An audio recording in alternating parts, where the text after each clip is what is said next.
মাবুদ শেষ দেখাটা মা বাবা সন্তানেও দেখে না। এমন মরণ মাওলা তুমি কাউকে দিও না, এমন মরণ মাওলা তুমি কাউকে দিও না।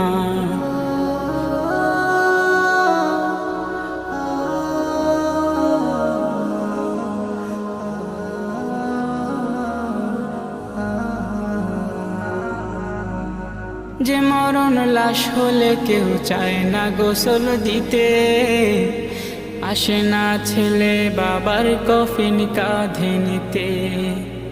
জানাজা দাফন কাফন ভাগ্যে যদিও হয়, মানবতার ফেরিওয়ালা সেথায় অসহায়। এই পাপীদের কঠিন ইমতেহানে ফেলো না, মালিক এই পাপী